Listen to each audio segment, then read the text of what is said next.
Powerback time on the Gutsy podcast. Each week we bring you 5 minutes of condensed inspiration to reclaim the courage and momentum you've given away. You've got big things to do, so let's get your power back.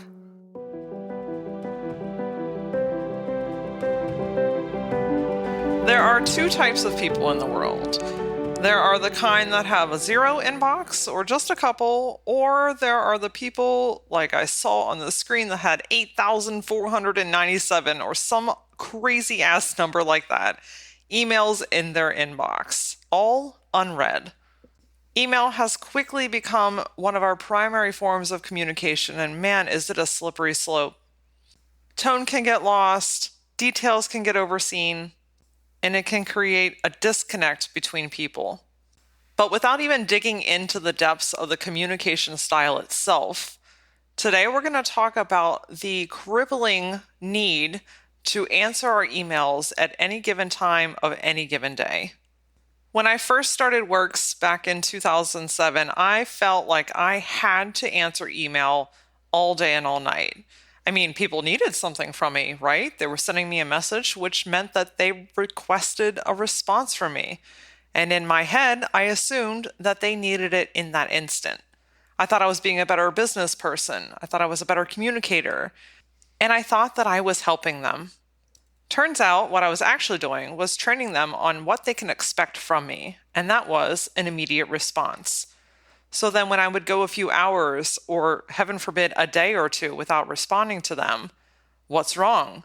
Is something going on? Why haven't you responded to me? And it created anxiety and stress for both of us.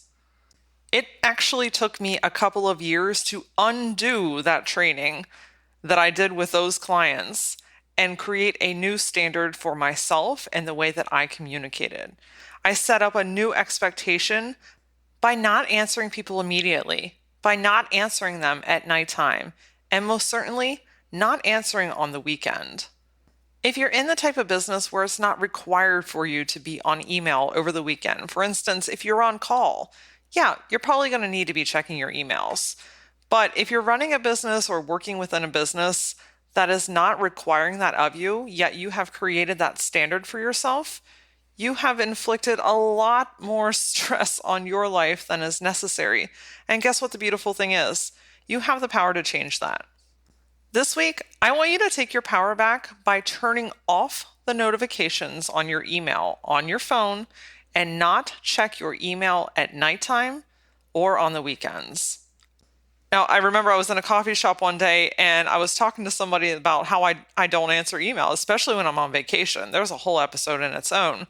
But they were like, how do you do that? And I'm like, I just don't. It took a little while to get over it, right? There's an anxiety that comes with, am I missing out? Does somebody need something from me? After a few weeks and doing this on a regular basis, it became the new norm. I undid a habit that I had created myself.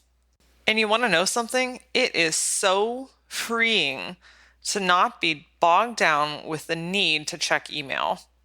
See, when you're at home at nighttime, chances are you're with your family.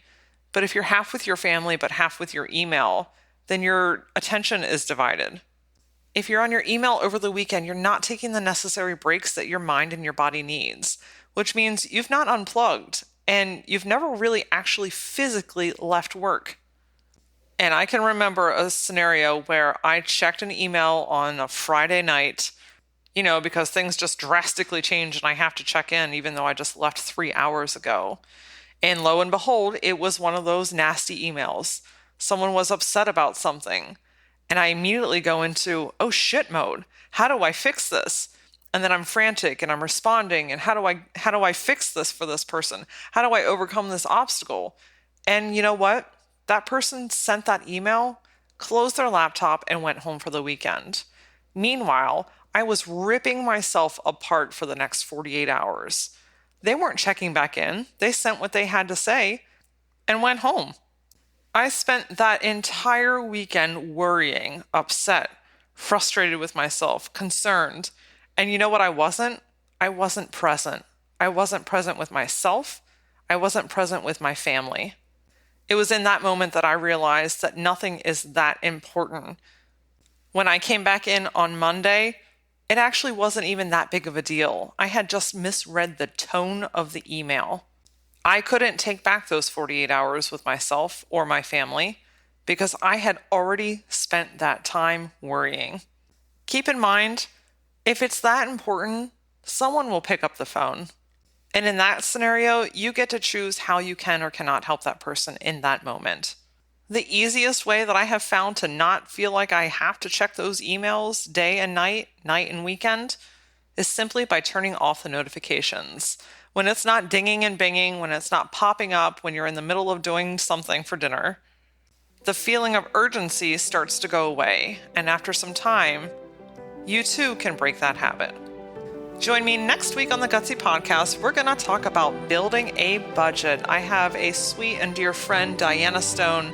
This lady lives and breathes numbers. I mean, when you talk about someone that gets legitimately giddy about line items in an Excel sheet, this lady has got it going on.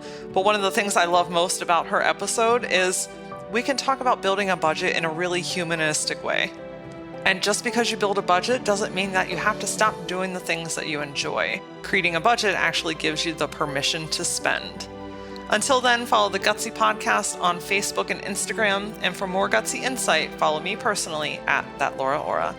See you next time.